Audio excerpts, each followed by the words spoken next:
Assalamualaikum! Samahan niyo akong tuklasin ang makulay na tradisyon ng Maguindanaon na kung saan puno ng kasaysayan, pananampalataya at masasarap na pagkain. Tara, samahan niyo ako!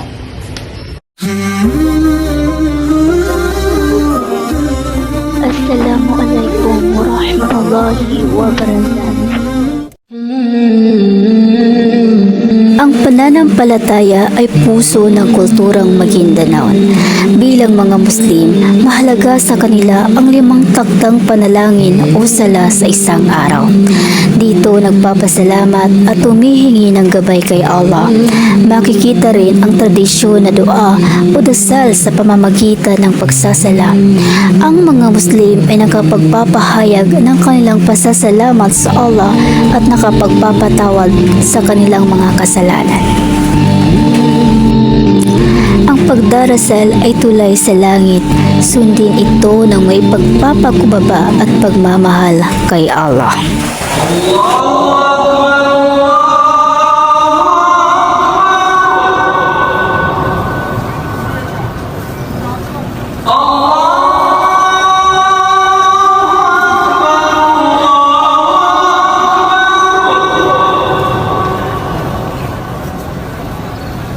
أشهد أن لا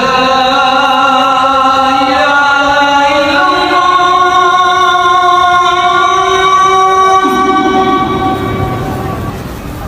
أشهد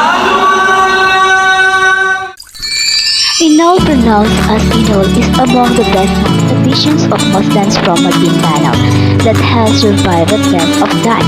The term Inal means woven, which speaks of how traditional fabric. Inal has more than 12 variations and designs. Its colors are everlasting. The fabric itself can last for decades.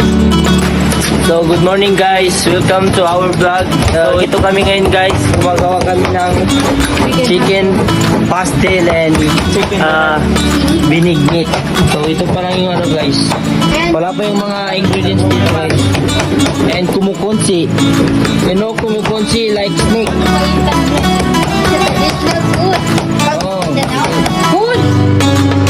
Ang patil ay kabilang sa pinakatanyag na pagkain ng mga Maguindanaon na nagkaroon ng iba't ibang versions. Ito ay nakaugat sa kultura at pananampalataya.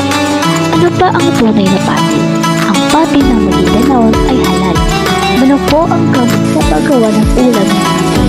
Kung pag-uusapan natin ang tunay o authentic na patil, dito na manok ang original na gamit ng mga Maguindanaon. Sumasagisag ito sa kultura at mahabang kasaysayan ng Moro communities, lalo na ang mga Maguindanaon.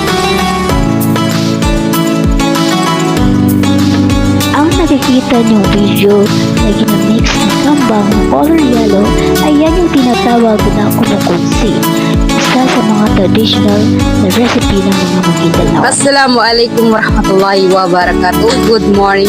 So for today's video, ito po ang hawak ko ngayon ay kumukunsi. Ito po ay isa sa mga nakasanayan dinuluto ng mga Muslim.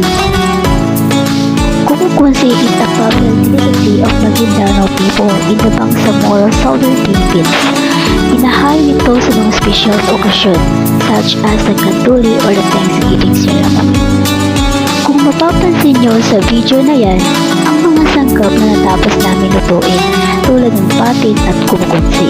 Ipinapakita din namin kung paano ibalot ang patil sa dahon ng saging. Ang patil ay may kanin na ang ulam ay katikit na binalot sa dahon ng saging. Pero ang tunay na patil ay sinasabi sa Maguindanao na nilupot sa laon ng saging o binalot sa dahon ng saging. At ito ang kultura ng Maguindanao, isang mayamang tradisyon at pananampalataya na dapat nating ipagmalaki at ipagtaguyod. Sana ay nagustuhan ninyo ang video na ito at sana ay may natutunan kayo tungkol sa kultura ng Maguindanao. Salamat sa pagtingin sa aming video.